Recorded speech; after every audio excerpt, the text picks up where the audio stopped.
Good morning, students. In last class, we have discussed about relative refractive index. Today, we will discuss about consequences of the refraction. The first one in that is lateral shift.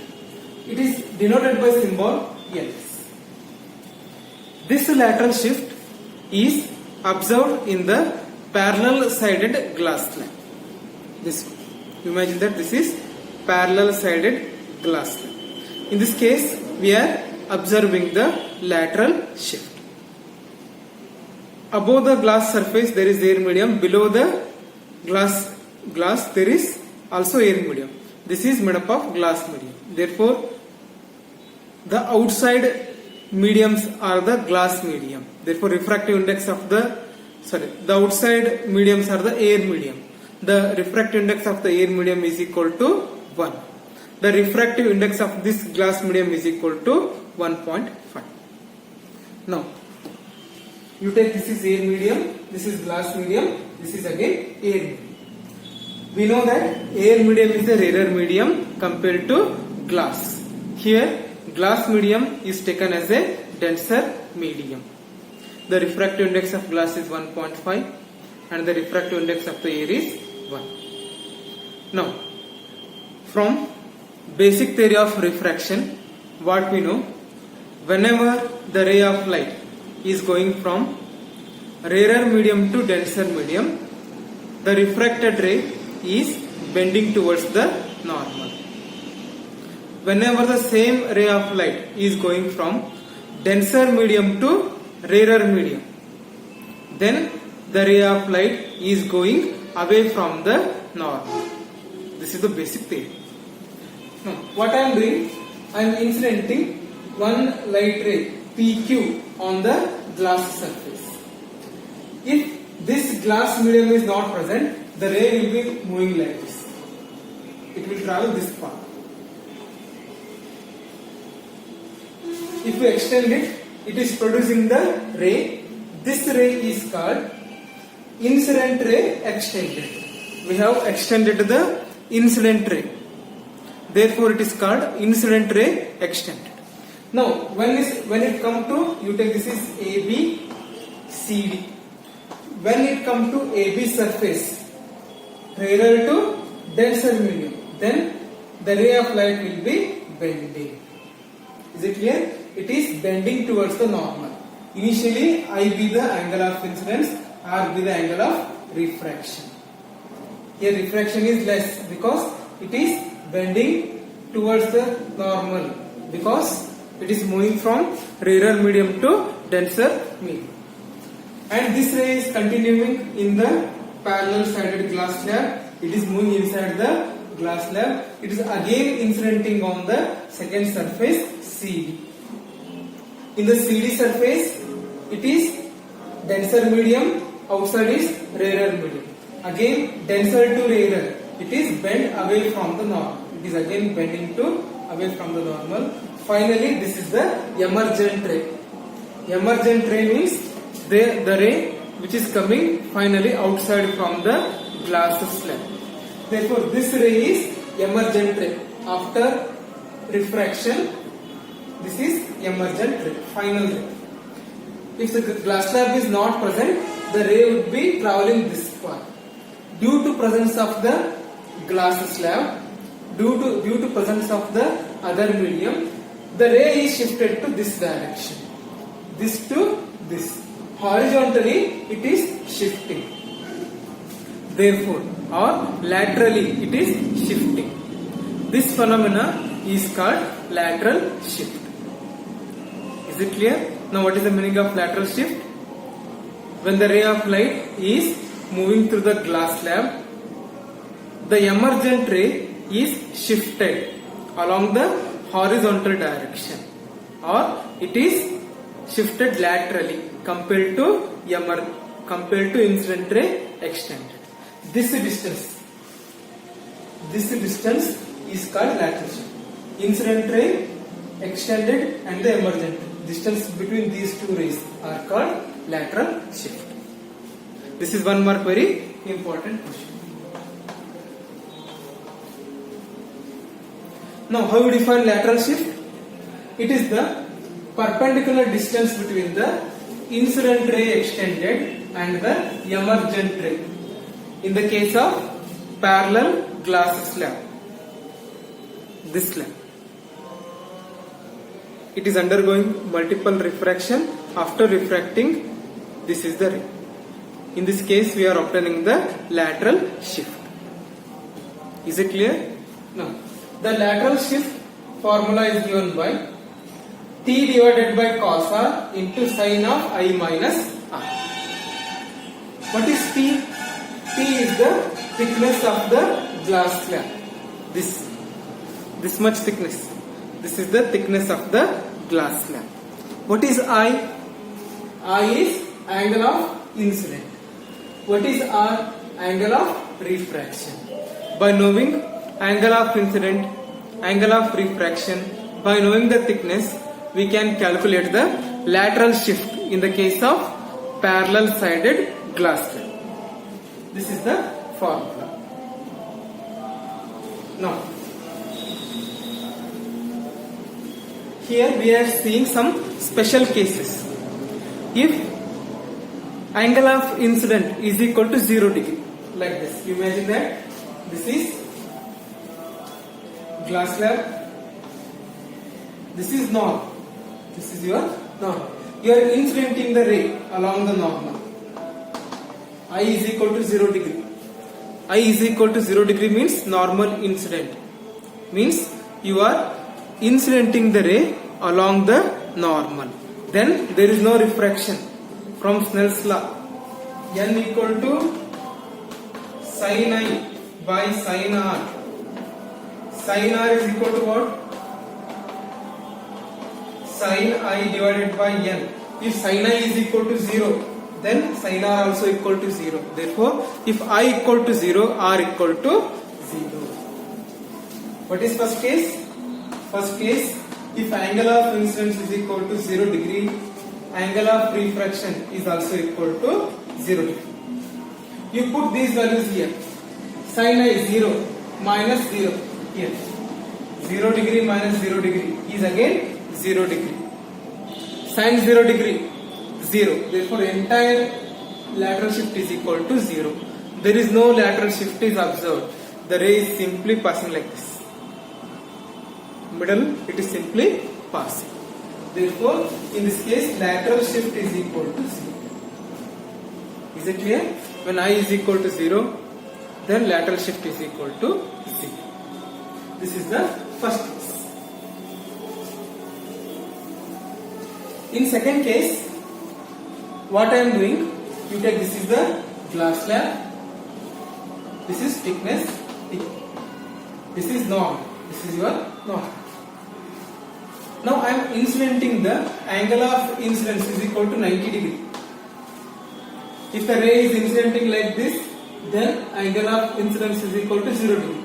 If the ray is incidenting from the surface, AB surface, this is A, B, C, D, then angle of incident is equal to 90 degree.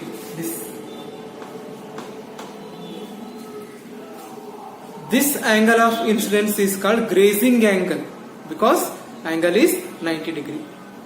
Like this, I am incidenting like this. This is called grazing angle because it grazes the surface. Now, in this case, what will happen? Look at the formula. LS is equal to T by cos R sin of I minus R. If angle of incidence is equal to 90 degree, put here 90 degree. T by cos R sin of 90 degree minus R. Sin of 90 minus R is equal to cos R. Therefore, it becomes T by cos R sin of 90 minus R is cos R. Cos R get cancelled. Therefore, finally, lateral shift is equal to T. We are getting maximum shift. Look at here. It will be going like this. This is extended ray. Extended ray. Incident ray extended. Due to refraction, This is the emergent ray. You are incidenting the ray in the upper surface, but the ray is going to the lower surface.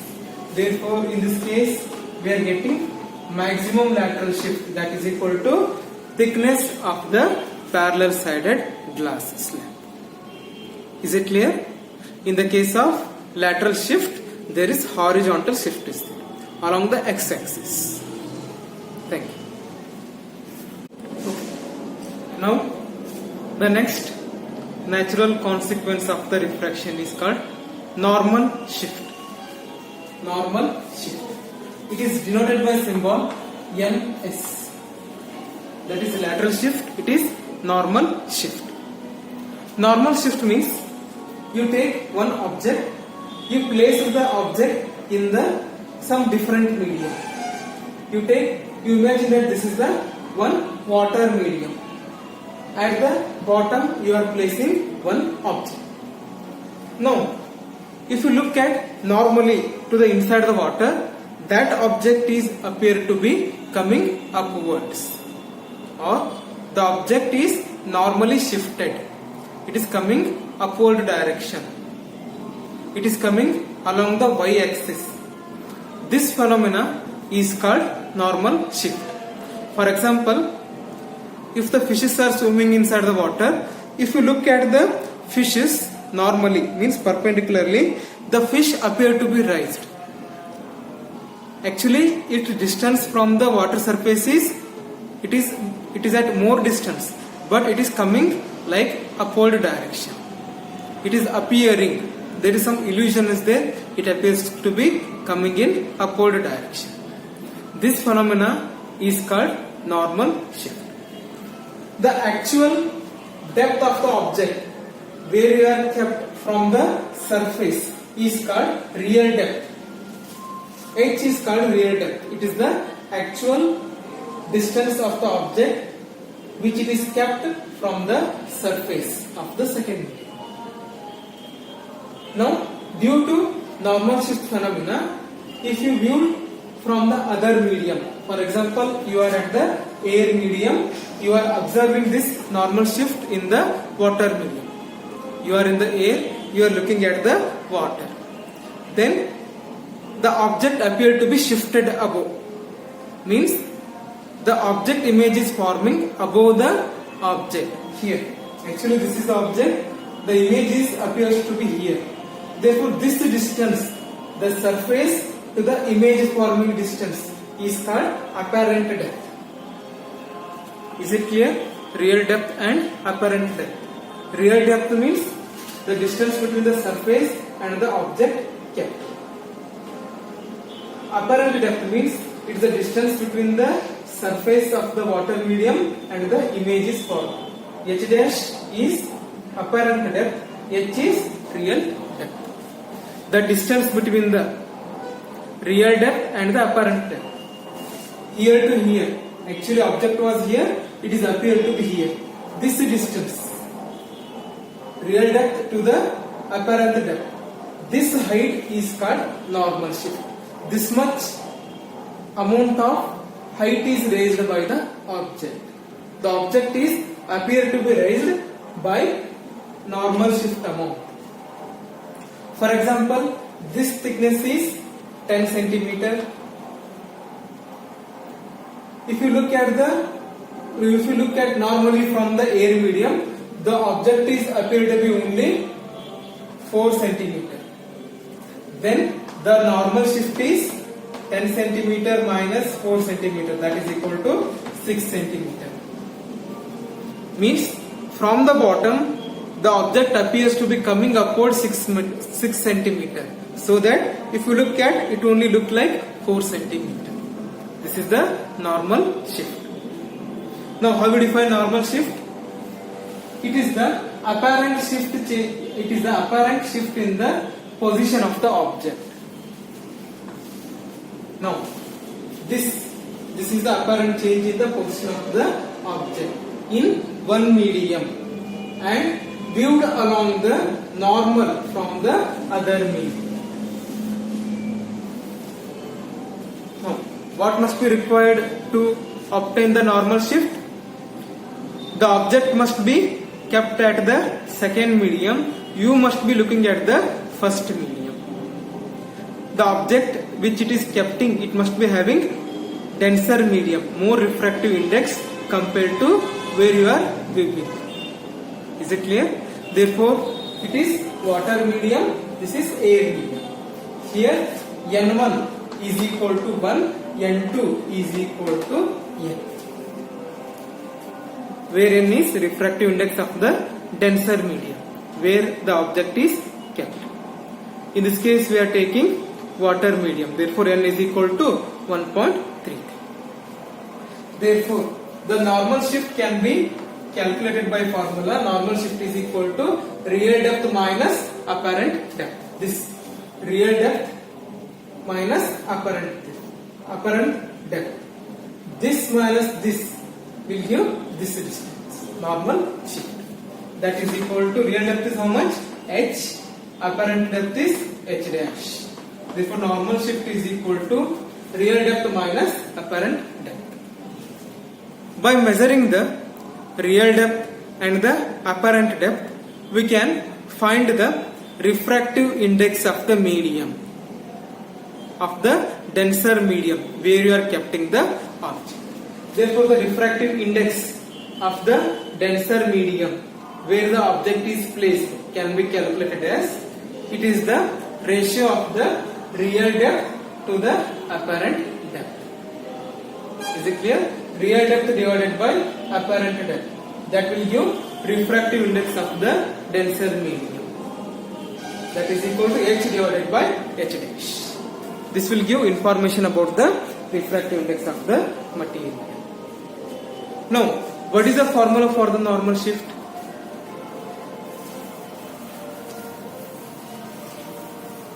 Now, from this formula, what can I have to write? N is equal to what? H divided by H dash. This implies apparent depth. H dash can be written as H divided by N. That is, apparent depth is equal to real depth divided by refractive index. If you divide real depth by refractive index, that will give you apparent depth. Therefore, this formula, the normal shift is equal to real depth minus apparent. Now, what is real depth? H is the real depth. What is apparent depth? H dash is the apparent depth. That is equal to H. What is H dash? H dash can be written as H by N. Real depth divided by refractive index. H by N. By taking common, we can write normal shift is equal to H inside the bracket 1 divided by 1 minus N.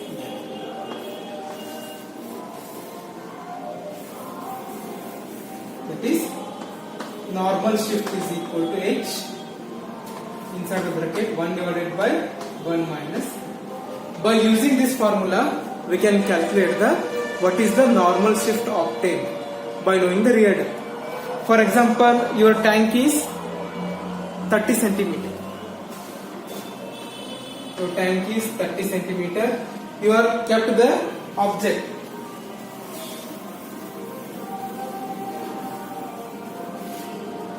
Here, you take, imagine this is the tank. The height of the tank is equal to 30 centimeter. Now, you place this object bottom. Okay. Instead of water, you put some glass here. This is glass of refractive index 1.5. Then the normal shift can be calculated as, what is the formula? H 1 divided by 1 minus N. That is equal to 30 centimeter into 1 divided by 1.5. Is it clear? Therefore, 30, that is equal to, here is 1.5, 1.5 minus 1, 30 into 0.5 divided by 1.5, 0.53, that is equal to 10 centimeter is the normal shift. Means this is the normal shift.